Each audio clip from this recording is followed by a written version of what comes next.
बहू या नौकरानी। पूरे 5 साल बाद मुकेश कनाडा से लौटा था।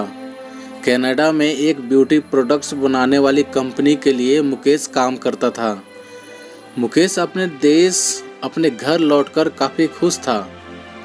एयरपोर्ट पर उतरते ही मुकेश की नज़र अपने परिवार वालों को खोजने लगी। जल्दी ही उसे अपने माँ बाप, भैया भाभी, बड़ी बहन और खुद की 3 साल की बच्ची भी एयरपोर्ट पर खड़े नजर आई। लेकिन उसकी नज़रें शोभा को खोज रही थी।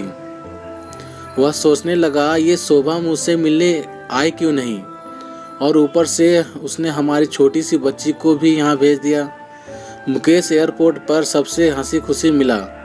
फिर उसने शोभा के बारे में पूछा तो उसकी दीदी बोल पड़ी, भाई वो घर पर ही है, वो तुम्हारे लिए खाना तैयार कर रही है। वह तो आज ही तुम्हारे आने की खुशी में काम करने लगी है, वरना वो कोई काम करती कहाँ है। मुकेश ने अपनी बेटी को प्यार से उठा लिया, लेकिन उसकी बेटी उसे देखकर रोने लगी। लाओ मुझे दो बच्ची को, वो तुम्हें काफ़ी दिनों बाद देख रही है ना, इसलिए पहचान नहीं पा रही। कहते हुए दीदी ने बच्ची को अपने पास ले लिया। सभी टैक्सी में बैठकर अपने घर की तरफ रवाना हुए। मुकेश अपने परिवार से मिलकर खुश था, लेकिन शोभा उसे एयरपोर्ट पर मिलने नहीं आई।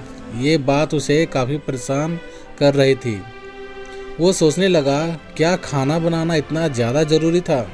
मुझसे मिलने से भी ज़्यादा, और वो भी तब जब मैं 5 साल बाद वापस आया हूँ।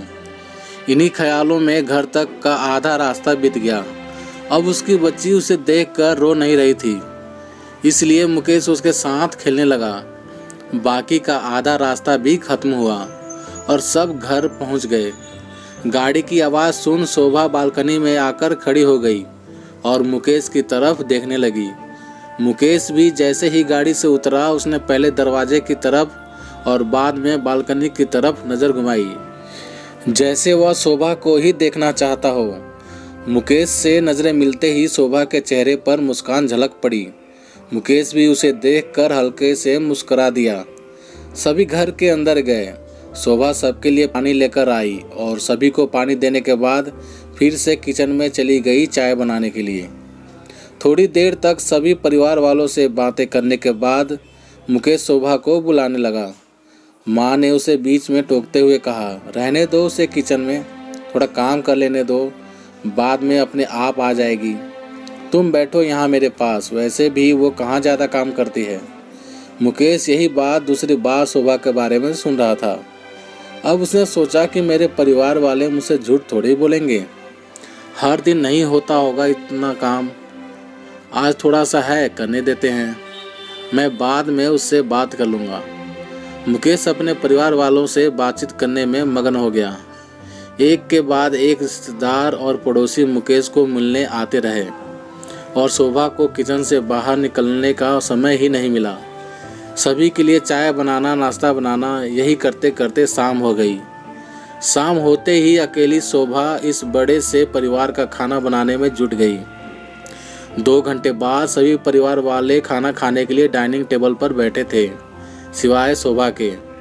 मुकेश चाहता था कि शोभा भी उसके साथ बैठकर खाना खाए, लेकिन फिर माँ ने कहा, अगर वह भी खाना खाएगी तो सबको परोसेगा कौन। सभी का खाना खाने के बाद शोभा ने अकेले खाना खाया। रात को सोने के वक्त मुकेश और शोभा अच्छे से मिल पाए।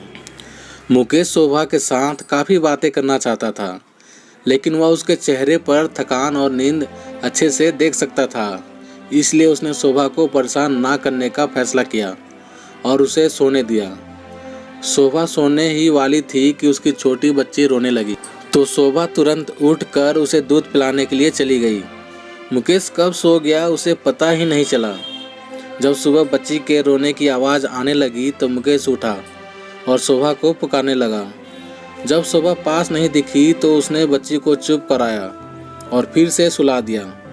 मुकेश बाद में शोभा को देखने लगा तो शोभा उसे फिर से किचन में मिली, जो सुबह सुबह ही जल्दी उठकर घर वालों के चाय नाश्ते की तैयारी में लग गई थी।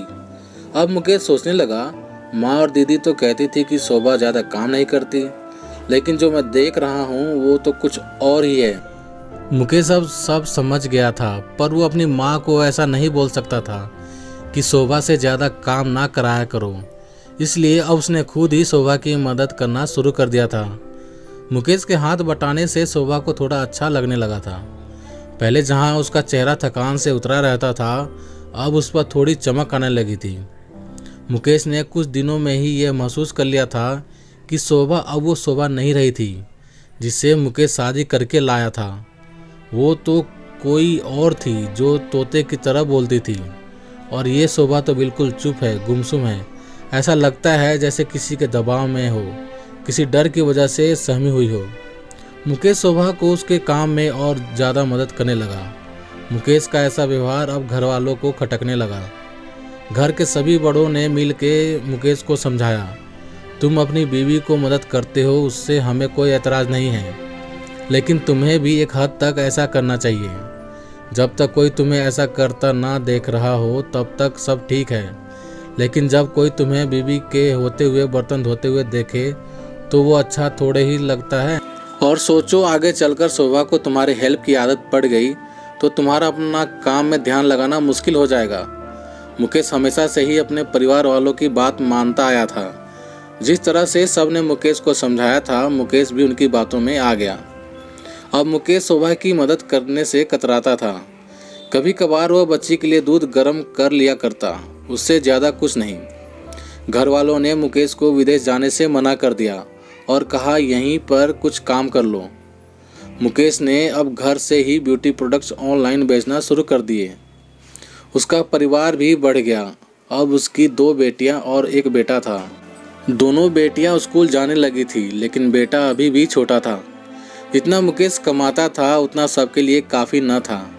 काफ़ी सोच विचार करने के बाद मुकेश ने यह फैसला किया कि वह अब शोभा के साथ शहर में जाकर रहेगा, जहां पर शोभा भी काम कर पाएगी और वह घर से ही अपनी ब्यूटी प्रोडक्ट्स बेचना शुरू रखेगा। इस तरह से वह अपने पैसों की तंगी को पूरा करेंगे। परिवार वालों ने भी मुकेश को इजाज़त दे दी। मुकेश चाहता था कि माँ भी उसके साथ रहे, लेकिन माँ को शहर में आना मंजूर न था। माँ बड़े भाई के साथ रहने लगी। शहर में अब शोभा नौकरी करती और मुकेश घर से ही ऑनलाइन प्रोडक्ट्स बेचता। कई साल ऐसे ही बीत गए। शोभा घर का काम और बाद में बाहर का काम करके पहले से भी ज़्यादा थकी थकी रहने लगी। परिवार वालों के मुकेश के दिमाग में डाली बातें अभी भी उस पर असर कर रही थी। वह यहाँ पर भी शोभा का हाथ न बटाया करता। मुकेश अब दिन रात अपने प्रोडक्ट्स को बेचने में ही मसरूफ रहता। कभी कभी शोभा उससे कहती कि मुझे अच्छा नहीं महसूस हो रहा है, मुझे डॉक्टर के पास ले चलो। वो हाँ कह देता, लेकिन अपने काम में इतना खो जाता कि कभी उसको डॉक्टर के पास ले ही नहीं जाता। शोभा तो बीमार थी ही, लेकिन अब मुकेश भी बहुत ज़्यादा बीमार हो गया। इतना बीमार हो गया कि उसे अस्पताल में भर्ती करवाना पड़ा। अस्पताल में मुकेश के पास सिर्फ शोभा थी और कोई नहीं। इतना बीमार होने के बाद भी उसके परिवार वाले सिर्फ उससे मिलकर वापस अपने घर चले गए थे। उसका सहारा बनने के लिए, उसकी तकलीफ बांटने के लिए कोई भी उसके साथ नहीं था। बिस्तर पर पड़े और शारीरिक तकलीफ से गुजर रहे मुकेश को अपनों का ऐसा व्यवहार बहुत तकलीफ दे रहा था। फिर वह सोचता कि उसने भी तो शोभा के साथ जिंदगी भर यही किया है। क्या वह शोभा का जीवन साथी सिर्फ नाम का ही था? जब साथ देने की बारी आती थी तो उसने दूसरे के बहकावे में आकर उससे किनारा कर लेता था। यहाँ तक कि शोभा के खुद अपने मुंह से कहने के बाद भी उसकी तकलीफ को वो नज़रअंदाज करता आया था। मुकेश को अब अपना दर्द शोभा के दर्द के आगे मामूली सा लगने लगा। उसके दर्द को ना बांट कर उसने बहुत बड़ा गुनाह किया हो, ऐसा उसे लगने लगा था। पश्चाताप के आंसू मुकेश की आंखों से बहने लगे। उसने अपनी सारी गलतियों और गुनाहों के लिए शोभा से माफ़ी मांगी। तो दोस्तों, आप सभी को ये कहानी कैसी लगी कमेंट करके हमें ज़रूर बताइएगा। यदि कहानी आप सभी को अच्छी लगी हो तो लाइक कीजिएगा, शेयर कीजिएगा और चैनल पर नए हो तो चैनल को सब्सक्राइब जरूर कीजिएगा। तो चलिए दोस्तों, मिलते हैं आप सभी से एक और नई कहानी के साथ। तब तक ले जय हिंद, वंदे मातरम।